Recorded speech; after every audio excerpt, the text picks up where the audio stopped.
This is Mile High.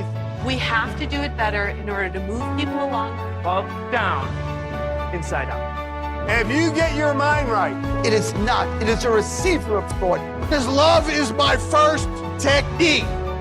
It's now time for the show.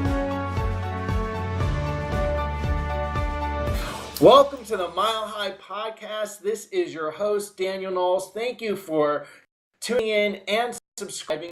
If you've not yet subscribed on one of the channels where you can get the Mile High Podcast, which is iTunes or Stitcher or Facebook or YouTube, we have this everywhere, downloaded internationally. Make sure you subscribe, and also absolutely clear your calendar for August 17th to 20th to join us and rise up to a new altitude at Mile High. www.milehighchiro.org is where you want to register and grab your seats. And it's closing, we're closing in on the date. We're just a few short months away. And I'm grateful to bring on this podcast someone who has attended Mile High multiple times, as well as spoken at Mile High in different capacities, and will be on the main stage this year, which is Dr. Jacob Sims. He practices in Colorado, and he is part of the AMPed leadership, and he's someone I really admire for how much he's just gotten right into practice and just stepped right up to making a difference, as well as his partner in practice, Laura Sims, who's also a second-generation chiropractor. Welcome to the Mile High Podcast, Dr. Jacob. Well, hey, Dr. Danny, thank you so much for having me on. It's really an honor to be here, and I'm very excited about Mile High coming up here in the fall. It's just going to be a great opportunity. I love chiropractic. I love talking about chiropractic. I love pushing chiropractic. And you know what I see like the most is I like to see people get better through chiropractic, and it's so exciting. So thanks for having me on today. I absolutely love the chance to get to spend some time together. I know last year at Mile High, the breakout session that you ran was packed, which was just awesome. And I know people really got a lot out of it. Let's first get people that don't know you to know a little bit more about you. How'd you find your way into chiropractic? Well, it kind of started in high school. I met my wife in high school. We started to date in high school, and her parents, come to find out, they were chiropractors. They graduated from Life in the 80s. So, I was sort of dumb and didn't know much, and I'm not sure I'd ever heard the word chiropractic, and I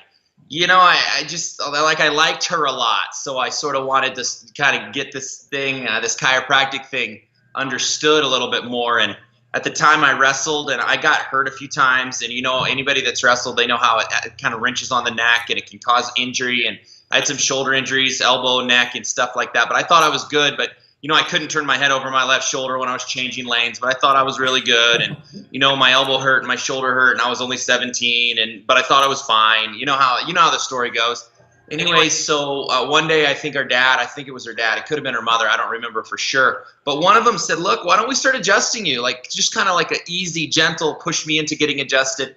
And I was like, sure, this sounds like a good idea. And I started getting adjusted. I thought it was really weird, but I started to see results. So I got into chiropractic through them, really, through a series of injuries, and meeting Laura and everything kind of put me together.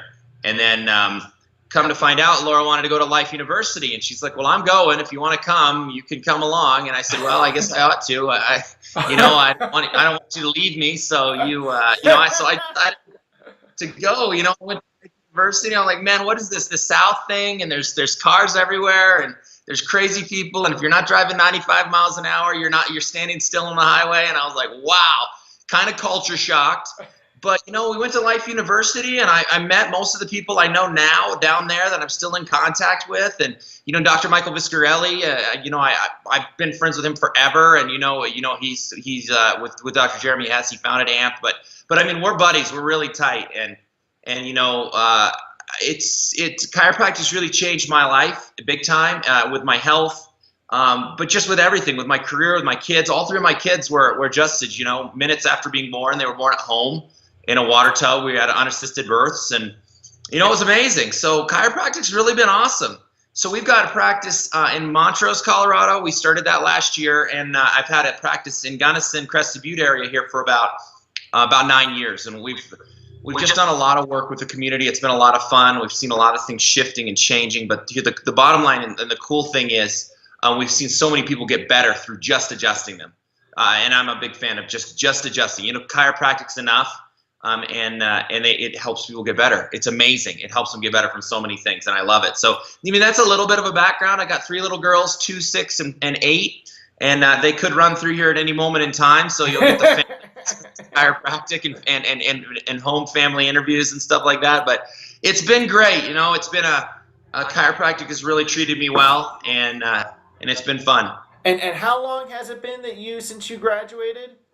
I graduated in December of 2007 from Life University. So that's 10 years in, doing things big, helping people in practice and helping mentor others. That's what we want to see. We want to, we need chiropractic to become what it was always meant to be, and we need to do that by saving lives in our offices and also helping chiropractors find their way. So talking about that, and that's part of why I put the time and energy into Mile High. I really didn't need another hobby. It's more than just a hobby, Doc. Yeah, I know. I didn't need a side thing to do. I was busy enough, but you want to make an impact, right? So what does leadership in chiropractic mean to you? Boy, there's so many levels of that. It's it's leading. Well, there's a ton of factors here. First off, you've really got to lead yourself. If you're not leading yourself and you're not filling yourself up and you're not maintaining yourself and you're not managing what you put in your head and you're not working on yourself every day, or if it's not every day, it needs to be pretty close to every day. Working through some of your issues, your fears, your anxieties, maybe, the things that hold you back. If you're not working on you, it's going to be hard to do anything else. So I think you should start by working with you. And a lot of times I'll look at people and I'll ask them, somehow there's different groups of chiropractic. Chiropractors are very much like loners a lot of times, and they want to move off on their own, and they think they know everything. And I get it. I kind of was like that at a certain point. I get it. I understand that. I don't condemn that. But I will tell you this. Anybody that ever won a gold medal at anything in the Olympics always had coaches. They had psych coaches. They had training coaches. They had whatever their particular discipline, whatever their sport was. They had coaches in that. They had multiple coaches. And the reason that you have to have people that are around you that can give you feedback and can help you is because it's very hard to see everything on your own. So you got to get good people around you, and that's important. We try to do that with Amped. Obviously with Mile High, we try to bring people together and get people of like mind to be able to fill each other up and talk and connect and communicate about this great thing called chiropractic. We've got to get around people. So that's a helpful thing. Once we've done that and we're pushing for it, and it never stops, Doc, it never stops. It's an always going thing. You got to push at it all the time. So once you're into that and you're moving through that and you're working on yourself, then obviously you've got your team, because if you don't have your team around you, and we kind of talked a little bit about this before the call, you and me, it's like, if you don't have a team around you, or the other docs that are working for you they're not there, then you're not going to be able to serve your community. You're cheating your community. You're cheating the people that could be getting better. And sometimes people are like, you're not cheating anybody. Well, if you're not giving them the best shot, if you're not giving them the opportunity to be there and stay there, if you're not giving them a chance to put in the time for their body to heal, then I think you're probably cheating them a little bit, because they're not achieving what they could have gotten. So working with the team, you got to be diligent. That takes time. It takes a lot of psychological energy. It takes creativity. It takes a lot. So you got to work with your team. And then you've got to work with yourself and your team to bring that message out to chiropractic within your office. So we do doctor's reports. You call them whatever you want, educations, orientations, call them whatever you want. I do them because I need my people to get on the same page as me if I'm going to help them to get better. And right. That's everybody's choice, obviously, but you've got to educate them. And I do that in a lot of different ways. And so then you've obviously got to bring it out into your community too. So that's a lot. I sort of machine gunned you a little bit there, Dr. Danny, but that's a lot, man. That's a lot of lot. We have to be leaders in multiple areas, okay? And people have different definitions of what a leader is, but you have to lead your practice members, right? You have to lead your team, right? And you also have to lead your community, and we want to develop people that will help lead practitioners, graduates, new graduates into practicing chiropractic use the word cheating. I think if you don't tell people the truth about chiropractic in your office, you're cheating them, you know, because they're going in to get chiropractic, and if you're telling them it's something else, or then you're actually doing a disservice to them, you know. And you've got to tell them what it is that they're, you know, for the profession they're getting into, and what they want to receive, and what the product is that you offer, service that you offer, right? So, and that's a big calling, and you're right, it doesn't stop. It just is something that's a mission. A good mentor of mine, Lee Newman, I don't know if you know him, but, you know, he always asks this question, well, how many people on the planet do we want to reach, right? How many people on the planet do we need to reach? A lot, everyone we can. Like 7 billion, right? So, so that's a lot. So, you know, there's no stopping, right? So, and with that, you know, we see the world a little differently, and that's why we do Mile High, so people get together, and we can help them maintain and grow that vision. So, how do you maintain positive thinking? Well, you know, I'll be really, since I'm a human being and I have feelings and I've got things that I work on with myself, I mean, I'm not going to sit there and tell you that it's an easy thing to do every single day. And, you know, things affect me too. People do funny stuff to you, and they say things that are sort of inappropriate sometimes in practice, or sometimes they kind of sharpshoot you or try to hurt you. But what I always do is I really try very hard to always focus on the positive every day. At the end of the shift, at the end of the day, okay, Mrs. Jones got better from this. She said this. You know, what was your favorite thing of the day? We're always focusing on favorite thing of the day. I maintain that by looking at the good things that have happened in my office with practice. You know, for example, I had somebody come through, and they'd had like something like 13 surgeries, and they were run through the ringer, and they had every medication known to mankind, and they were hopeless. And you know, you hear these stories with chiropractors, but they're true so many times. And she's hopeless, and the first thing she tells me after we do the doctor's report orientation, she comes back to the room. She's like, "That's all really nice, but I don't think you can help me." That's the first thing she said. I didn't even open my mouth, and you can tell that I'm pretty good at opening my mouth, you know. So it's like, I didn't even open my mouth, and she's like, "I don't think you can help me." And I said, "Wow!" And that's when the story kind of started. Come to find out, chiropractic can help her, and she's starting to feel better and function better. She had a reversal of her curve, and we're starting to be very specific with our technique, and she's like, "Man, this is so great." And she's referring people, and she's getting a smile on her face, and there's more vibrance in her life now. You can see it. You can just physically see her getting better. So when I'm having a hard time, I think about people like that person, and I think about how chiropractic works. And if I think about how chiropractic's too simple and there's no way I could work for people, I go back and I say, well, look, you know, it's worked here, and it's worked here, and it's worked for this, and it's worked for that, it's worked for the other thing. If somebody's some other profession, you know, some other healthcare provider like tries to steal somebody from me or whatever, you know, I never say anything bad about it. I say positive. You know, I always point everything in at chiropractic. But bottom line, short answer is I look at the victories we've had in chiropractic. I look at the positive and the gratitude, and I always bring myself and my team to be looking at that at the end of every single shift. That's what I do. And that's a great thing to do, because you want to end on a positive. You want to begin on a positive note and end at a positive note. Absolutely, because it's so easy to get sidetracked on the one person that said X, Y, Z, you know, and then that affects the rest of your day. So very good.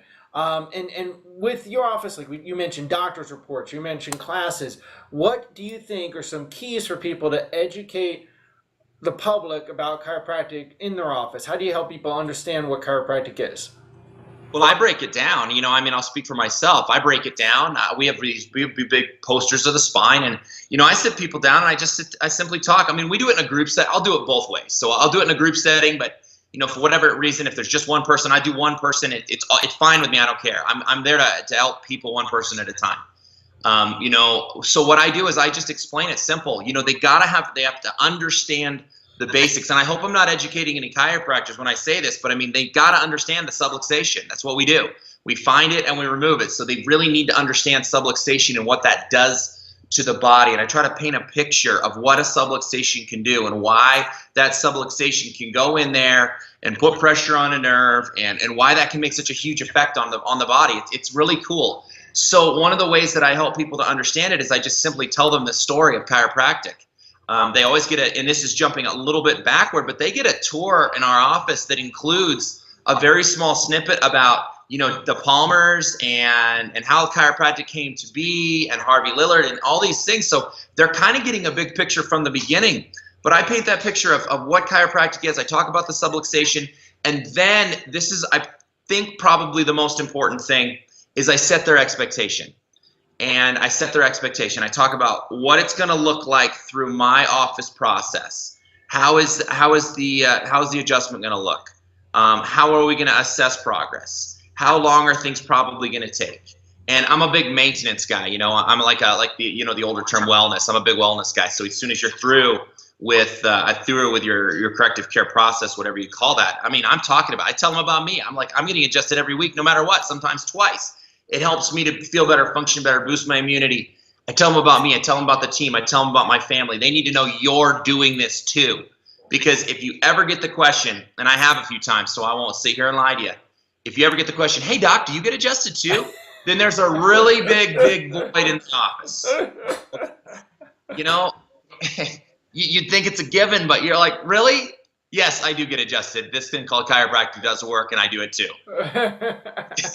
So I just tell them the story. I hit those points. There's a lot of information out there on how you can do it, but I try to make it simple, and I try to connect and set the expectation. Well, and that's so important. And again, it's defining the relationship from the get-go of what it is that you do. And this is like a basic thing. Many successful businesses will do that in their industry. They'll just find this is the type of restaurant we are. We serve this. We're not going to serve you Italian if we're Chinese food. It's just, that's not who we are. It seems very simple. It's, this is a Catholic church. It's not a synagogue. Not that there's something wrong or better with one or the other, but we're not, this is what we are here. It's simple. So we're a chiropractic office. We are not a medical office. So we're not going to provide those services. We provide and specialize on this service, and it's enough to do this service, right? And it's not a duplicated service, it's its own service, and helping people understand the magnificence of that is huge. What do you see with students getting out of school these days? Wow, that's a really good question. I see a lot of, it's an important question too. Well, I see a lot of I see two sides of students right now. I see people that are hungry to go out there and actually learn, and really with what we're doing with AMPed, it's revolutionizing America in chiropractic.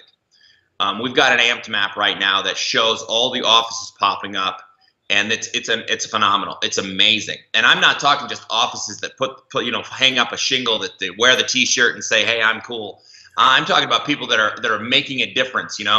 I see people, we're seeing people that are jumping up to like a couple hundred people visits a week in the first couple months. Some of the offices are hitting it big at like 400 a week by the time they're at 6 or 7 months.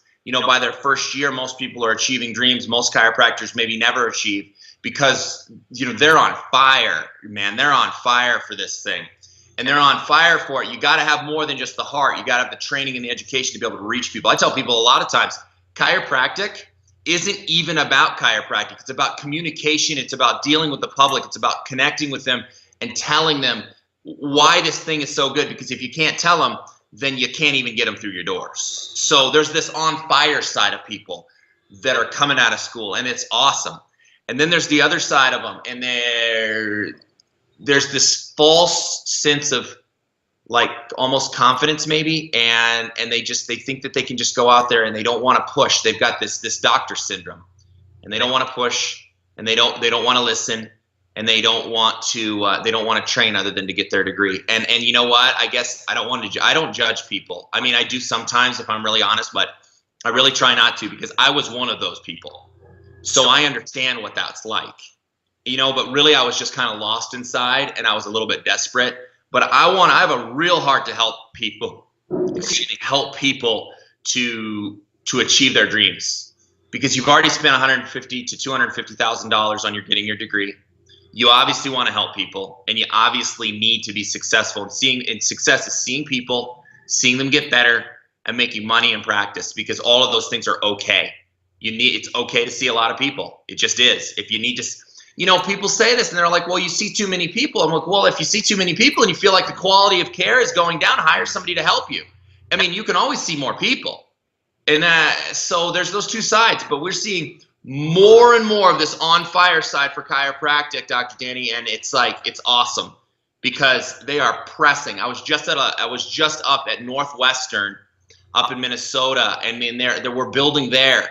We're building there in a big way. It's really, really fun. I was at Sherman earlier this year, and then people are on fire at Sherman University. You know, I've been down a whole bunch of times to Parker, and I love Texans, man. If there's Texans are awesome. I love Texans, and they're just pushing it down there, man. They're pushing it. And we went out to Life West, and you know, Dr. Michael's been out there a couple times this year. I went with him last year, and we are lighting up the country, man. We've got it surrounded. We got the country surrounded, and chiropractic. Mark my words, in 10 years, if we keep pushing it like this, chiropractic will be different in America. Healthcare will be different in America. And that's because we're overwhelming healthcare right now with people that want to push, warriors, fighters, and people that are educated and trained to being able to communicate chiropractic to their communities. And I love it. And that keeps me going because I love that about chiropractic. And that's why I feel it's so vital that a big part of my thought process every day is what can I do to help chiropractic today? And a big part of that is the students. And this is why I always make it a huge point to make sure students get to Mile High, because I know they're going to get exposed to the real deal. And that's what it's all about. Because almost, unfortunately, and I know you know this, because you've seen the carnage, right? Almost people will have the chiropractic trained out of them in chiropractic school. You know, so we've got to get it back in them, you know, elsewhere. And so that's why I say, you know, go to Mile High, go to AM programs, go to whatever things you can get. And really, as a student, a good important thing is go to as many seminars as you can and find your niche, find your tribe, find who you gel with, because you've also gonna, like, it's a quarter of the price in school compared to out of school. So, like, use that and use that time so you're, like, ready to hit the ground running when you get out versus you're confused. Because the last thing, I know you hate seeing this too, is like you see someone who graduated and you see 5 years later they're bartending or something like that. And it's just, you know, and it's a loss for them, but it's a loss for the people that they could have touched because they know something bigger. Well, there's no doubt about that. I talk to people about both of those things. The people that you can personally meet and reach, you know, Dr. Danny, it's different than me. You know, we're different in different locations. I believe that we were meant to be in contact with certain folks and certain people. It's like we're destined to do it.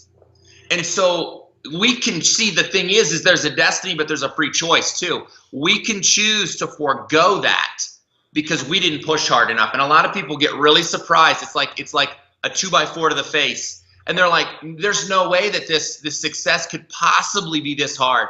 But all success comes disguised as hard work. It's hard work. There's going to be issues. There's going to be hard things. It's not going to be easy street. I have this concept. So I look at this, and this represents graduation. You talked about students. If we look at this represents graduation. All of this time over here, you've got a diminishing clock up to graduation. And once you touch that, things change. The whole world changes. Nothing ever changes after that. And once you hit that, or nothing's the same after that, you hit that, and this is an infinite side of things, and that can go on forever and ever. As long as you're on this side of the clock, things are easy, they're free, or they're cheaper, or there's no creditors beating your door down, there's no board complaints, there's no angry people. It's like, oh yeah, so this side's really nice, but it's a diminishing. Every single student knows the day they're going to graduate. They just know that. And they're going to get real short on time. Utilize this time as much as possible. On this side, things are more expensive. People are less understanding. They're not so lenient. Everything costs money. There's things, you know, I mean, there's a lot on that side of the clock. And I do encourage you, I want to echo what you said, you know, do things while you're in school, push hard. The school you are not contracted with any school that you're in right now to be successful. You're not contracted with them. That's not the deal. It's not the deal. The deal is that if you go through and you do well in the classes that they have, you'll be prepared to pass those. They'll give you a degree, and you should be prepared, maybe with Irene Gold, to pass boards. And most people do it. But that's not a deal to be successful. It's up to you as an adult. Because, you know, the one thing, and I'll make sure that students know this, because it's not docs. Docs know this because the world clears up sentiments very quickly. Any of these off sentiments, we get those cleared up very quickly with the IRS and things, and we've got the idea, and so those things clear up. But students, you're an adult. I remember I had one of my really, really good friends in school. All we ever did was went to pool parties together. That's not adulting. That's not doing any adult type activity. And it's like, you're an adult. You're in graduate school. Act like it. Focus on it. Take the initiative. Get out there and spend a weekend. I mean, what are you going to do on that weekend? Watch TV? Get up. Go to a concert, a conference. Go find something like Mile High to go to. It was life-changing. When Dr. Cornell Cornish spoke last year, it was like a resurrection, man. It was a resurrection. It was so good. Now the guy's speaking in 2 different countries.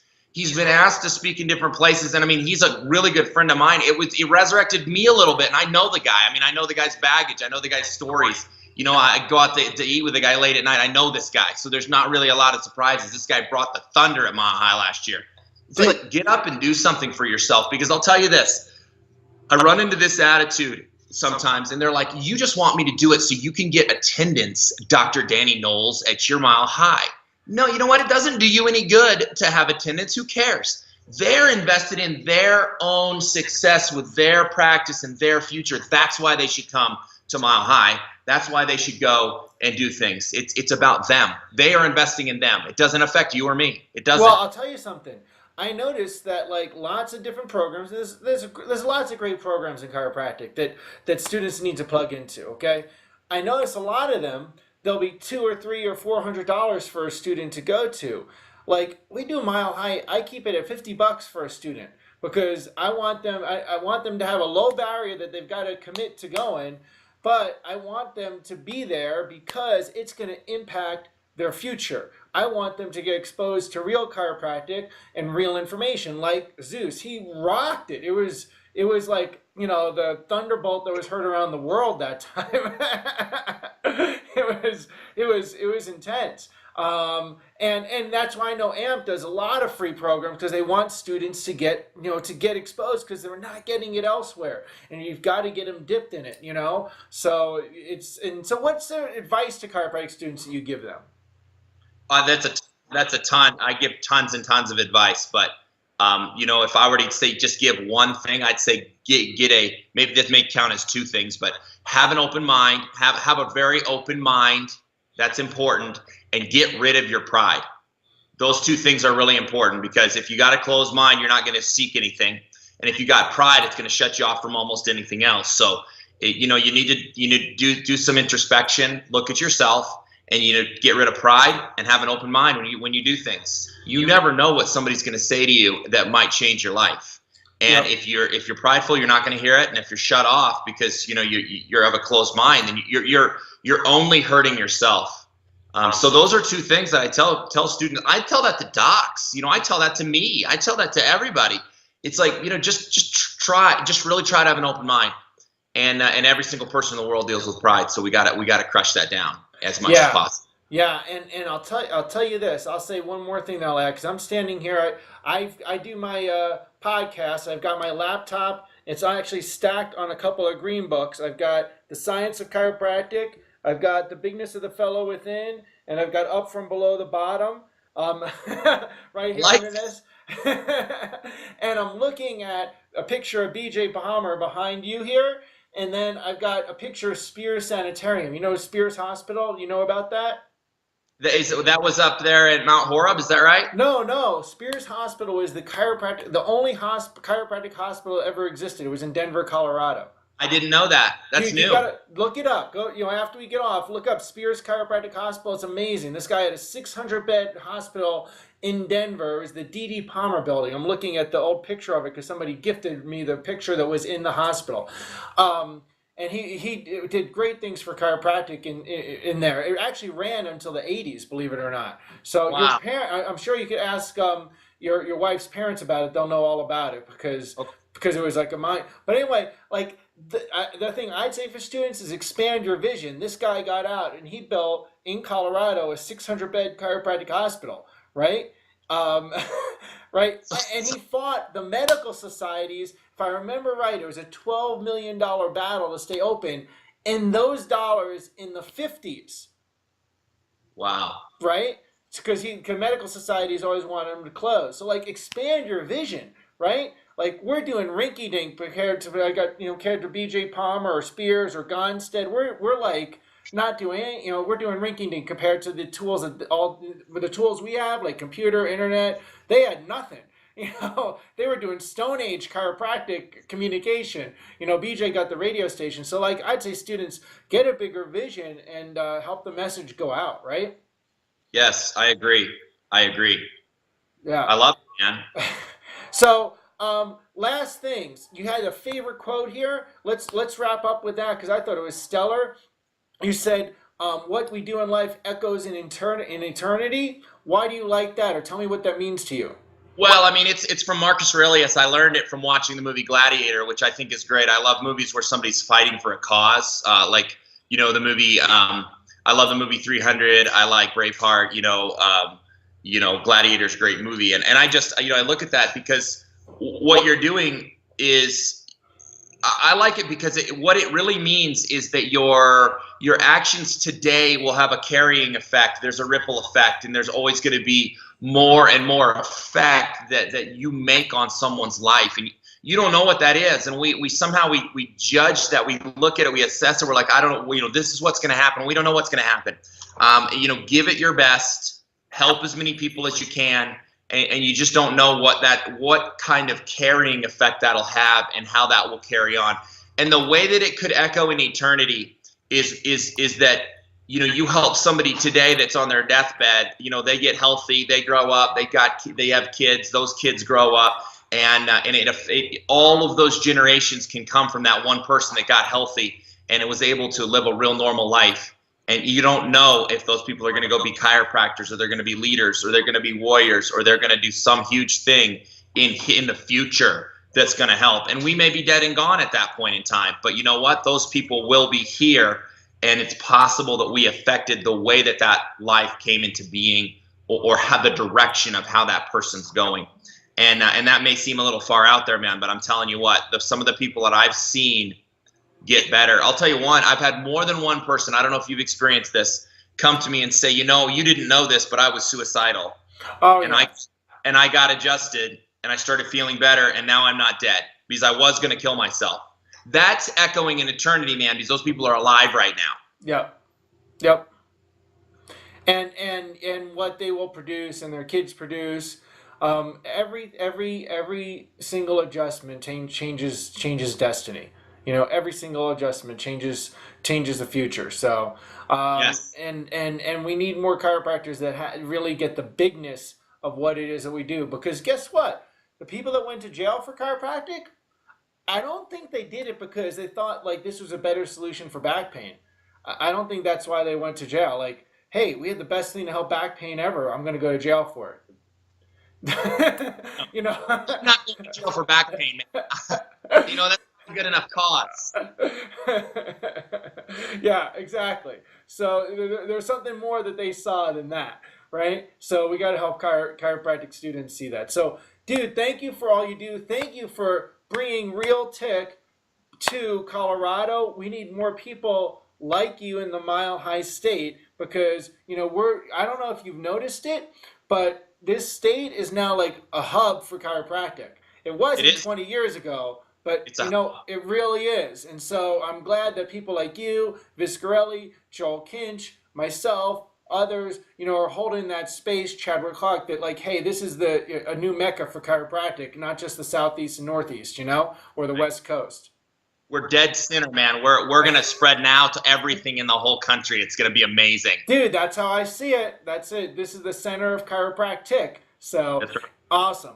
Well, I'm grateful that you spent the time. I'm so psyched you're going to be at Mile High. It's going to be freaking awesome. And, anytime you're up in Boulder, my way, obviously we'll get together. Thank you for tuning into the Mile High podcast. Remember, if you enjoyed this, share the episode, tell people about it. This is an ongoing chiropractic movement. Subscribe to us on iTunes or whatever channel you're listening to this on. And we'll see you August 17th to 20th at Mile High. Reserve your seat, www.milehighchiro.org. Thank you, Dr. Danny. Like our page on Facebook, www.facebook.com/Mile High Chiro.